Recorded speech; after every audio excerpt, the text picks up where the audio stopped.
This video is brought to you by Squarespace. Whether it's your new profession or just a lifelong passion, start your journey to website glory with Squarespace. Check out their amazing all-in-one platform through the link in the description below. More about them in a bit.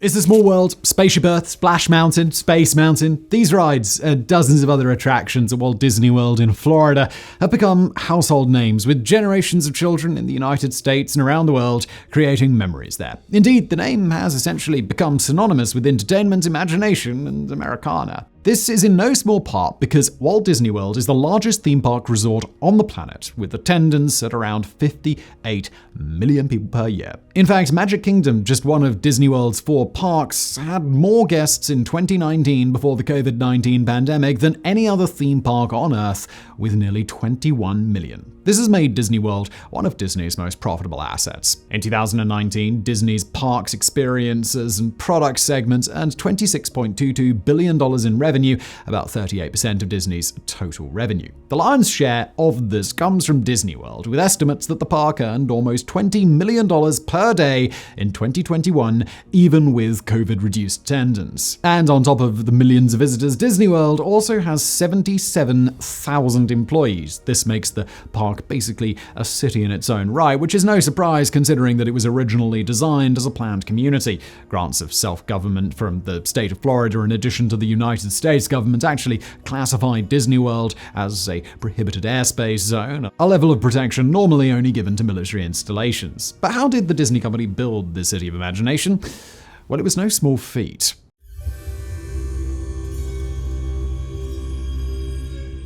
After the success of his cartoon studios and thousands of people writing to ask to visit them, Walt Disney envisioned a theme park where families could come together and all have fun together. This led to the development of Disneyland Resort in Anaheim, California in 1955. The park was a mega project all of its own, and you can learn about its groundbreaking construction in our video dedicated entirely to Disneyland. Walt, however, wasn't satisfied with it and set his sights on something far grander. The company had discovered that Disneyland was not really attracting visitors from the eastern United States, where 75% of the population lived at the time, and they started looking for a large amount of cheap land on the East Coast to build another park. After taking a flight over the Orlando, Florida area, Walt Disney was impressed by the wide availability of undeveloped land south of Bay Lake near the planned construction sites of Interstate 4 and Florida's Turnpike. However, one of Disney's biggest problems with Disneyland had been the massive growth and development around the park, which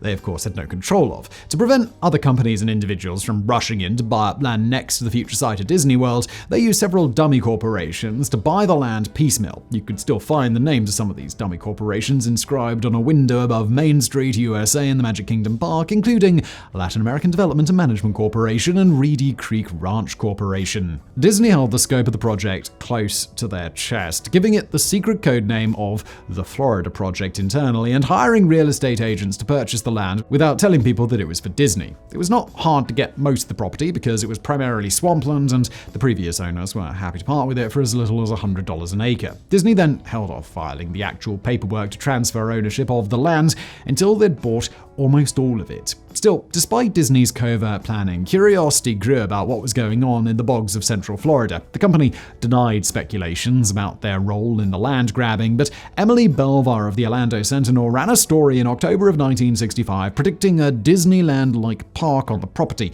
As a result, Disney told Florida Governor Hayden Burns to go ahead and confirm the rumors. Burns agreed and made an announcement about the project for what he called the greatest attraction in the history of Florida.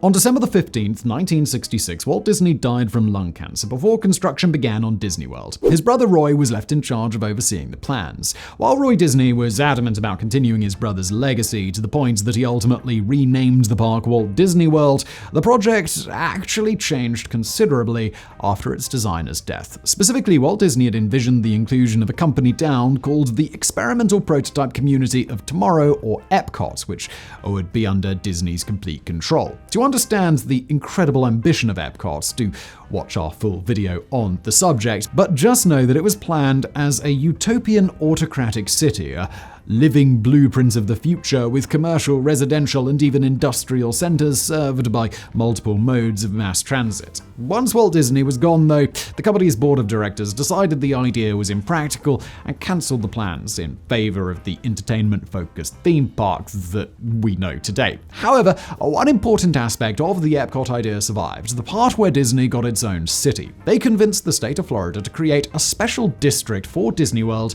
known as the Reedy Creek Improvement District. This actually included two cities, Bay Lake and Reedy Creek, which were eventually combined into Lake Buena Vista. The special district granted Disney an extensive amount of autonomy and only required them to submit to state authority for paying property tax and admitting elevator inspectors. Plus, the district could issue tax-exempt bonds for public projects. Having obtained their special status, Disney broke ground on the park on the 30th of May 1967 and started building the first roads for the Magic Kingdom. Finally, after a cost of $400 million, Walt Disney World opened on the 1st of October 1971 with 26 attractions. The Magic Kingdom was finished. That was only the theme park. Additionally, the Contemporary Resort Hotel and the Polynesian Village Resort were ready for occupants. Just a little over 10,000 people visited on opening day. While Disney World was a fraction of its current extent, the Magic Kingdom did already have many of its most famous attractions, like Country Bear Jamboree, Dumbo the Flying Elephant, the Haunted Mansion, and It's a Small World. And you could enjoy it all for a pretty good price. Today, a day pass to the park will cost you over $100. Meanwhile, admission in 1971 was $3.50 for adults, which is about $25 adjusted for inflation. Plus, juniors under 18 could get a ticket for $2.50, and kids under 12, well, it was just $1. Now, just before we continue with today's video, let me tell you about today's wonderful sponsor, Squarespace. Look, it's the age of creation. Everyone is out there on the internet making something. We're not just consuming stuff anymore. We're out there making blogs and shops and all sorts of fun stuff. Look, you've probably got a great idea that you want to get out there into the world. And when it's time to do that, it's time to go to Squarespace. It's the perfect web tool to help you fashion the internet into whatever you like. Maybe you're the hands-on type. You've got lots of opinions and ideas about what exactly your website should look like. If so, fantastic. Squarespace gives you all the customization options you could ever want. There's no updates, there's no patches, there's no technical BS to worry about. Or maybe you just need something functional, something that works with minimal thought so you can stay focused on the content and not just the coat of paint. Well, in that case, use one of their beautiful templates to make a website that looks fresh and for you. And once you're done setting up your website, locking in the name, maybe playing with some of the colors, there's tons of extra features that Squarespace provides so your site can thrive. Email campaigns, patronage portals, social integrations, member-only areas, analytics, commercial options, 24/7 customer support. Really, everything you need is in one place. So when you're ready to get started on the next project of yours, if it involves a website, do it with Squarespace. Go to squarespace.com for a free trial. And when you're ready to launch your new site, go to squarespace.com/megaprojects and you'll save 10% off your first purchase of a website or a domain. And now back to today's video.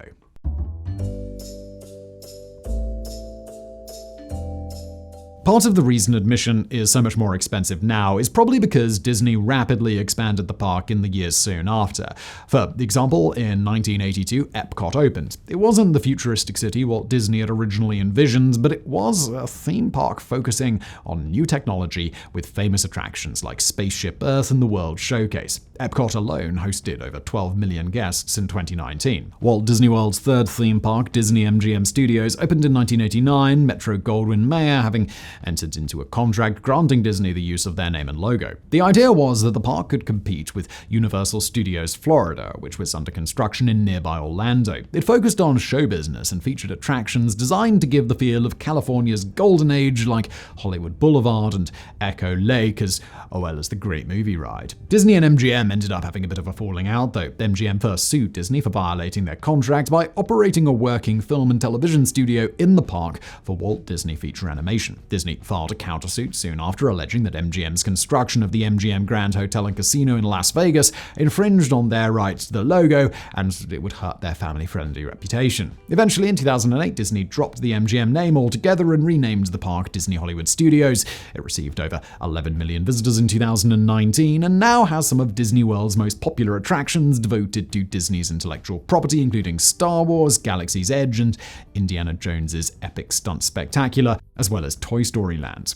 Disney World's fourth and most recent park, Disney Animal Kingdom, opened in 1998. Basically a zoo, it's the largest theme park in the world by area at 580 acres, more than 2 square kilometers. With an estimated cost of $800 million, the park's construction included the planting of 40,000 adult trees and seeds from 37 different countries. 2,600 construction workers also built 60 miles, almost 100 kilometers of underground utility tunnels, in addition to the various buildings and animal holding facilities. With almost 14 million guests in 2019, it's the most popular park in Disney World after the Magic Kingdom. On top of the 4 main theme parks, Walt Disney World also includes 2 water parks. Typhoon Lagoon opened in 1989 and Blizzard Beach opened in 1995. Over the 50 years of operation, Disney has also added extra attractions like ESPN Wide World of Sports, Disney's Boardwalk, and 3 18-hole golf courses. Numerous hotels and resorts have opened too, like the Beach Club Resort, Animal Kingdom Lodge, and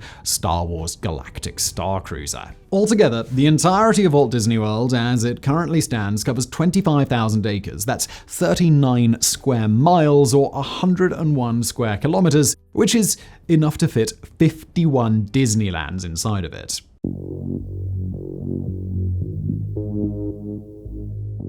Keeping Disney World running has not always been the walk in the park. For one thing, there has been quite a number of incidents. Most commonly, guests have lost consciousness or even died on rides, usually due to previously existing but undiagnosed circulatory or respiratory disorders. However, there have been some more dramatic accidents. For example, in 2014, a boy was bitten by a snake that fell out of a tree in the Animal Kingdom. The snake was non-venomous and the boy was fine, but his great-grandmother had a heart attack and died from the stress of the incident. The family threatened to sue, but Disney denied responsibility because the snake was not one of the zoo's attractions, but rather a wild snake indigenous to Florida.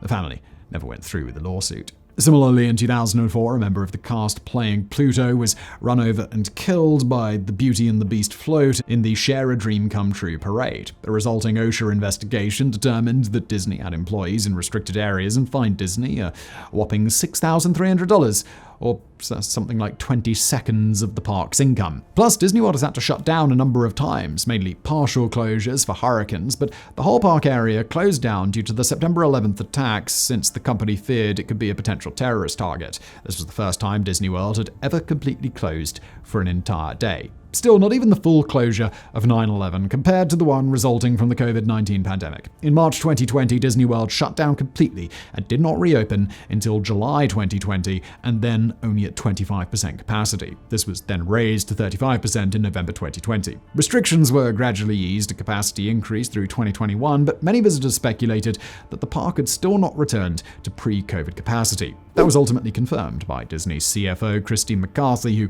went on to suggest that the park would never return to full capacity, pandemic or not, because the smaller crowd seemed to produce a more enjoyable experience for guests. The COVID-19 closures were a huge blow to the park's income. The revenue of Disney's Parks and Experiences product segment dropped roughly 37% from $26 billion in 2019 to $16.5 billion in 2020. This caused a layoff of 6,500 staff members. That revenue has returned, but now Disney World may be facing its biggest obstacle yet. In April 2022, Florida Governor Ron DeSantis signed a bill that strips the Reedy Creek Improvement District, and therefore Disney World, of its special status, bringing it back under the control of the Florida government starting in June 2023. What this will mean for the park as far as taxes, land development, and bond issuance isn't entirely clear, but Disney doesn't seem to be all that worried. Instead, they're still expanding the park with additions like the Tron Light Cycle Run roller coaster already in testing, and the Princess and the Frog Splash Mountain overhaul set to open in 2024. Disney fans don't seem to be worried either. Tickets continue to sell out far in advance, with around 250,000 people visiting each day. Apparently, neither hurricanes, nor pandemics, nor new laws can shutter the world's most famous theme park, and children and adults are likely to keep lining up at the gates of the Magic Kingdom for years to come.